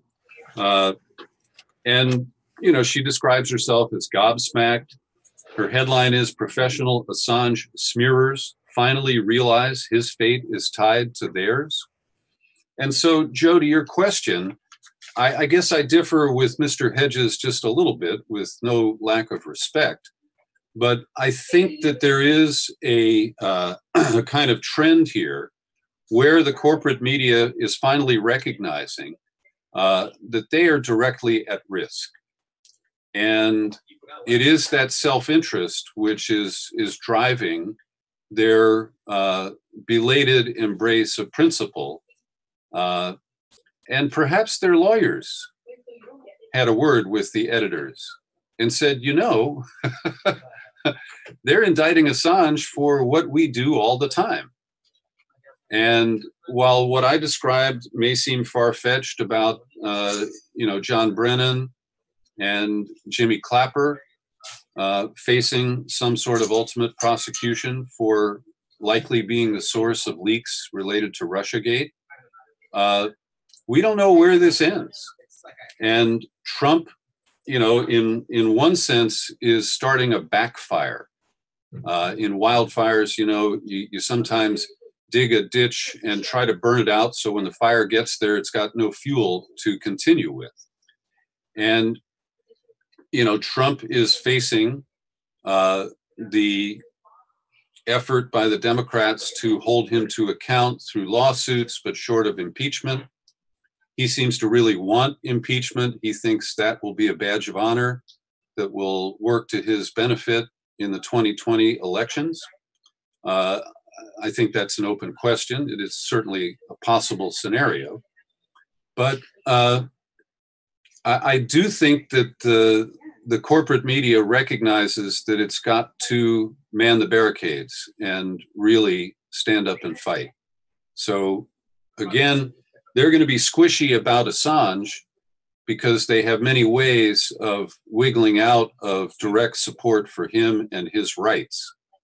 The most ludicrous editorial comment that I saw today was at The Guardian, where they say, oh, just send him to Sweden. And, ultimately Sweden could handle whatever those sex charges are and allow him to be extradited to the United States anyway. So, in general, I think that this is causing a whole recalculation. And I think that ultimately that's good for us in the independent media. Absolutely there. As Elizabeth pointed out, by the way, even if Sweden wants to extradite him to the U.S., Britain has to sign off on it.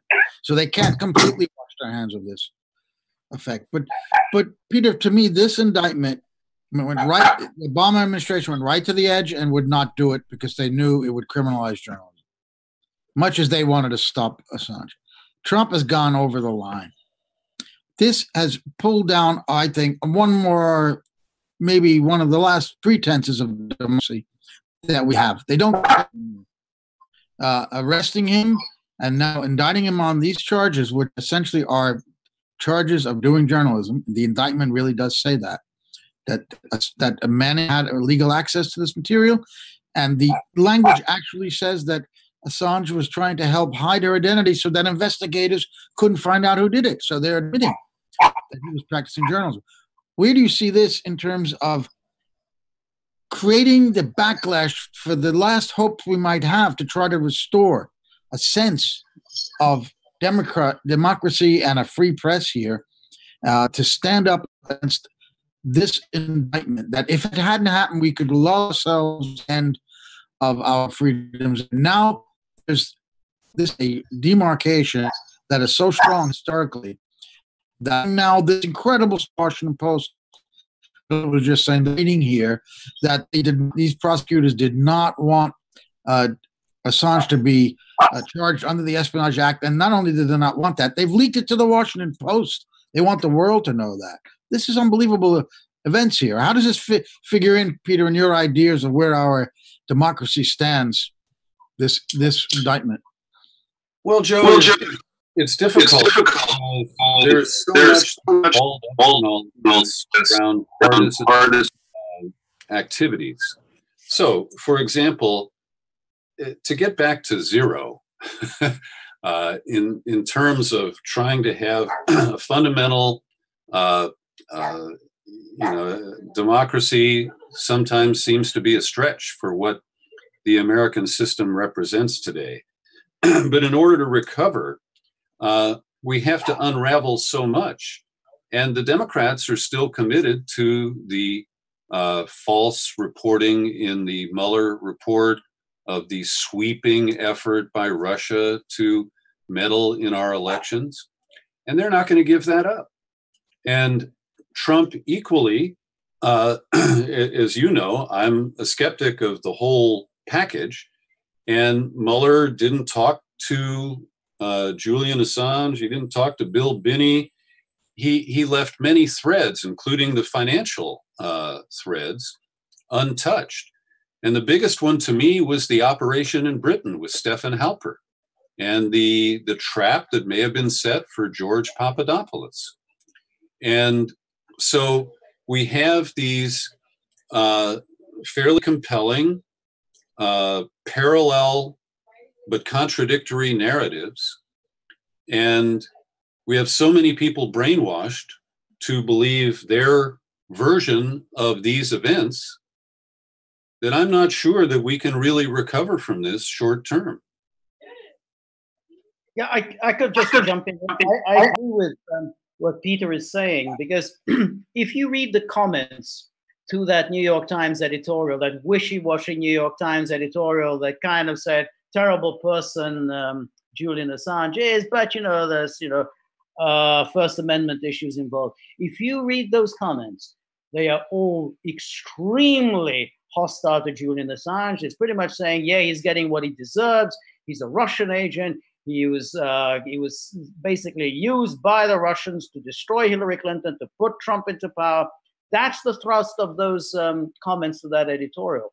So there's been so much poison introduced into the US system. It's going to be very hard to get out of it. That's why I'm not sure that I entirely agree with you, Joe, that the media will now be taking up the banner of the First Amendment and defending Julian Assange. I don't think that's going to happen. I mean, yes, we have this weekend that they're suing it. By next week, we'll be back to Russiagate. We'll be back to the Assange-Russia connection. We'll be back to the plot that involved Russia, Trump, and Assange to do in Hillary Clinton. We'll be back to all the negative stories. He didn't look after his kitten and whatever. I don't think that this is going to continue. There's a momentary panic that's obviously taken hold this weekend. But I think by next week, we'll be back with the main story that Assange is a terrible person, and he was basically working for Putin to put Trump into power. And I think we'll be running with that next week. Well, I hope you're wrong, George. And I hope I'm right. And following what Peter said, we might see, if we see indictments, let's say, or an illegal effort to go after Brennan and Clapper, and even Comey for leaking classified information or for whatever, I would have no problem with that. But if they go over to then trying to indict reporters who reported that, even though I disagreed with them doing that, they're just being stenographers, I would totally disagree with that. So that's where the line is drawn. So if we see Trump going not after these officials, but then the press as well, we got a huge problem here. And if that happens, you're going to see the press really standing up for Assange, or at least the principle that this indictment cannot stand because it is allowing those other prosecutions of other journalists. So I think that's why I think you're wrong. I think this is not going to be just a one-off moment of panic by Maddow and all this. Let's go back to what happened under the Obama administration. Now, the Obama administration, they wiretapped those AP reporters. They went after James Rosen. I don't remember there was a huge uproar in the media about that. I mean, there was a little bit, but not too much. So Obama did a lot of, going after the reporters. Not too much response from the media that was only too sympathetic to Obama. Well, there's a big difference between wiretapping a reporter and indicting them under the Espionage Act, George. Huge difference. No, I agree with you there.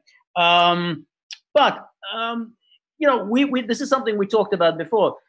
What would have happened had Julian Assange walked out of the Ecuador embassy during the Obama years? Would Obama really have said, okay, adios, amigo, off you go, we're not going to hold you?